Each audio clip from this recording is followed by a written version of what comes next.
In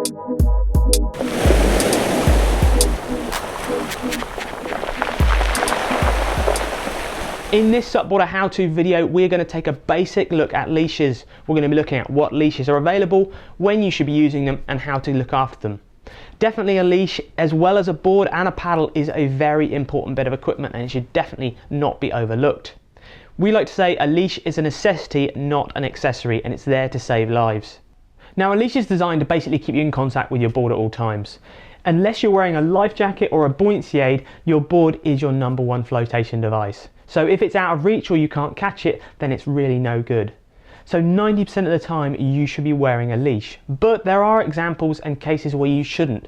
Maybe you're paddling in faster moving water where your leash could get caught around debris or things on the riverbank, and that could pull you off your board and, worst case scenario, hold you under the water while you're being dragged by your leash. In this case, it will be more dangerous to have one on than not have one at all.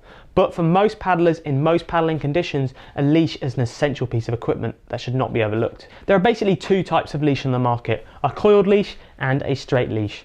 The coiled leash is really commonly used in flat water environments, from general cruising in a river into racing.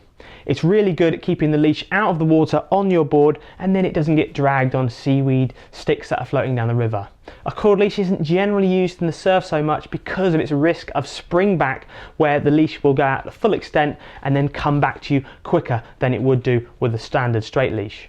So a straight leash is recommended to be used in the surf way more than a coiled leash, but it can also be used on flat water too. But you just got to be aware that it might be dangling in the water and it might pick up things like seaweed and other bits of debris. The general recommended length for a straight leash is around the same length as your board. So if you're riding a 10-foot board, a 9-foot leash would be fine, just to give you enough distance if you fall off, the board doesn't spring back to you too early. Most leashes secure with Velcro around the ankle, an ankle leash, but you can also get calf leashes and quick release leashes too. A calf leash is really commonly used in sometimes surfing in a more traditional longboarding sense, where you're walking up and down the board so you don't trip over the leash so much, but really commonly used in the racing sense, where you can get down, undo the leash really quickly and maybe do some sort of, where it involves a running race up around the beach and back down to your board. The quick release leashes are definitely used in the whiteboard environment, where you can have a leash on but release from your board as quick as possible. These are readily available to buy, or you can end up making your own quick release attachment to a standard leash. So choosing the correct leash is vitally important, but also what's more important really is attaching it to your board and making sure it's secured in the best way. There's basically two different types of leashing attachments that you'll find on boards, and these come down to if it's an inflatable board or a hard board. The hard composite boards will always have a built-in leashing plug at the back, which you'll use a strong bit of string to loop through the attachment and then clipped onto your leash. You want to make sure that this bit of string is not too long so the leash doesn't dangle over the back of the board. You want to make sure that the widest, thickest part of the Velcro of the leash is over the rail section at the back of the board. This will reduce the fact of the leash pulling into your rails and damaging your board. If you've got an inflatable SUP, you'll notice all of them have got stainless D-rings that you can clip onto with the rope, as same as the composite board, or you can just loop it straight through the leash and with the Velcro tab that most leashes have got as standard. It's crucial to check your ropes, knots and Velcro regularly to make sure you don't lose contact of your board. Now, all surf SUPs and most all-round SUPs will have leashing points at the back of the board, but touring, cruising and racing SUPs might have a few other leashing attachments around the board.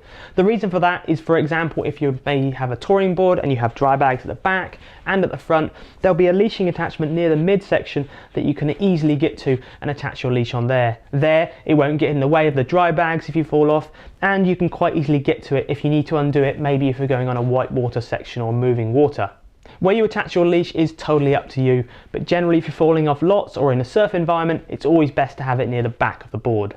Now, leashes don't have a best before date on them, but they definitely need looking at and replacing regularly. They can become brittle, overstretched from surf, get damaged in the sun, or getting nicks on them from rocks. How often you replace them is down to a few key factors.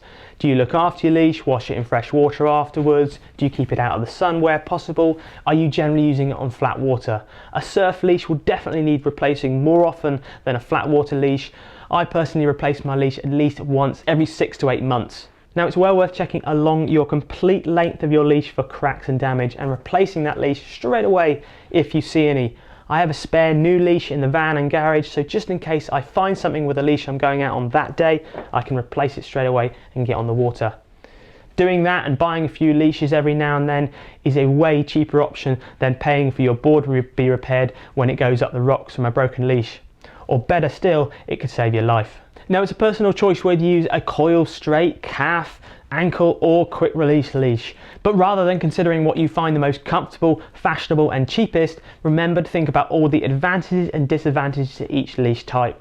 Straight leashes are great for general paddling and surfing, coiled leashes are great for general paddling and racing, and quick release attachment leashes are a must for white water. Now there's been a number of very sad SUP fatalities around the world, and many of these could have been prevented if the paddler were wearing a leash.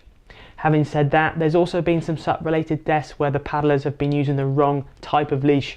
Maybe they were using a straight leash in the whitewater environment without a quick release system attached to it.